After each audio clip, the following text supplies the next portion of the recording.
তোমার dress up দেখে আমি বুঝতে পেরেছি তুমি কোটিপতি আর তোমার কোটি কোটি টাকার বিজনেস আছে।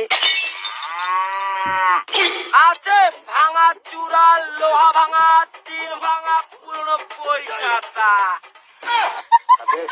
আর আমি এটাও জানি তুমি তোমার ব্যবসার পাশাপাশি আরো অন্য কাজ করো। এই তাড়াতাড়ি মশলা নিয়ে আয়।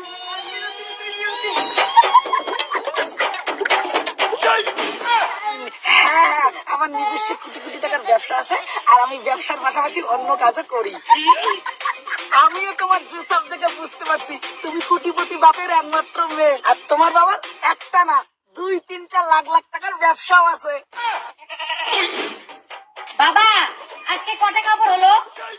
2টা। কাপড়গুলো বেঁধে আয়, আমি টোটো চালাতে গেলাম।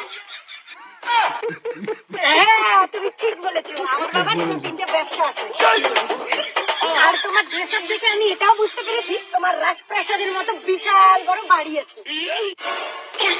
এই যে আমার রাজপ্রাসাদের মতো বাড়ি। হ্যাঁ, ঠিকই বলেছো, আমার একটা রাজপ্রাসাদের মতো বিশাল বড় বাড়ি আছে।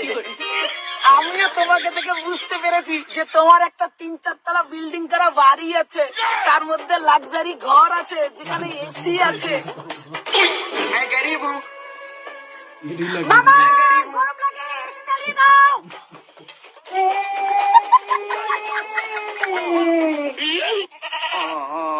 হ্যাঁ তুমি ঠিকই বলেছো, আমার বিল্ডিং করা লাক্সারি বাড়ি আছে।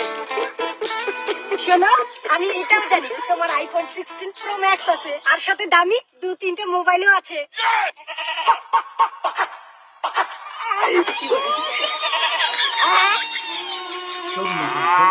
হ্যাঁ তুমি ঠিকই বলেছো, আমার আইফোন 16 প্রো ম্যাক্স আছে, সাথে আরো দামি 2-3টা মোবাইলও আছে। সে তো থাকবেই তাই না, বড়লোক মানুষ।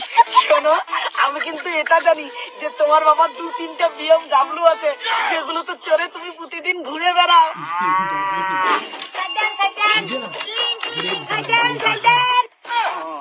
হ্যাঁ তুমি ঠিক বলেছো, আমি প্রতিদিন আমার বাবার BMW করেই ঘুরে বেড়াই। দেখলে তো আমার আইডিয়া। হ্যাঁ তোমার দারুণ আইডিয়া। শোনো আমি কিন্তু এটাও জানি তুমি যেহেতু অনেক টাকা ইনকাম করো তাই তুমি বাড়িতে কোনো কাজকর্ম করো না আর বাড়ির লোক তোমাকে কাজের কথা বলেও না।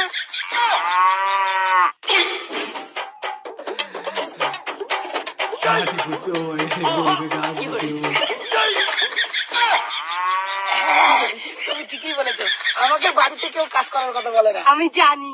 শোনো একটা কথা বলি, তুমি যেহেতু বড় লোক বাবার একমাত্র মেয়ে, সেহেতু তুমিও বাড়িতে কোনো কাজকর্ম করো না, আর তোমার বাড়ির লোকও তোমাকে কোনো কাজ করার কথা বলে না নিশ্চয়।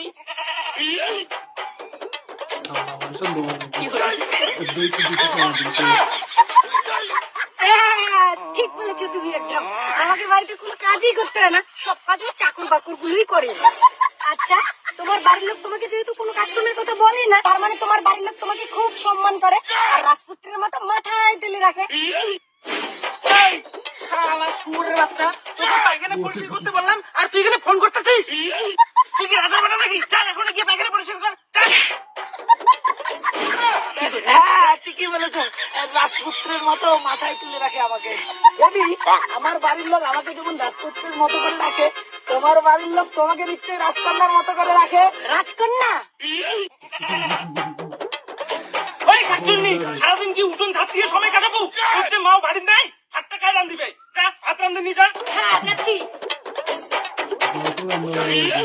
হ্যাঁ তুমি একদম ঠিকই বলেছো, আমার বাড়ির লোক আমাকে রাজকন্যার মতোই রাখে।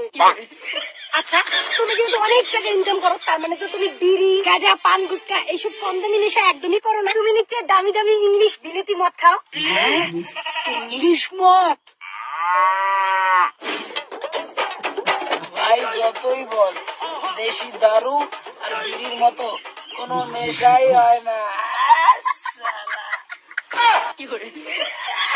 হ্যাঁ ঠিকই বলেছো, আমি দামি ইংলিশ মদ ছাড়া খাই না। তুমিও যেহেতু বড়লোক বাবার একমাত্র মেয়ে, তুমিও নিশ্চয়ই বাকি মেয়েদের মতো পান গুটকা খাও না, তুমিও নিশ্চয়ই নেশা করলে দামি সিগারেটই খাও, তাই না? আমি নেশা পান গুটকা ছাড়া আমার দিন ভালো কাটে না।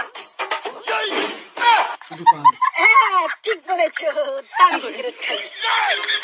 আমাদের দুজনের যেহেতু সবকিছু মিলেই গেছে, তাহলে চলো আমরা দুজনে এখনই বিয়ে করি। হ্যাঁ চলো, দুজনে মিলে সুখী শান্তিতে সংসার করবো। I love you. I love you too. I love you 3, 4, 5, 6, 7, 1000।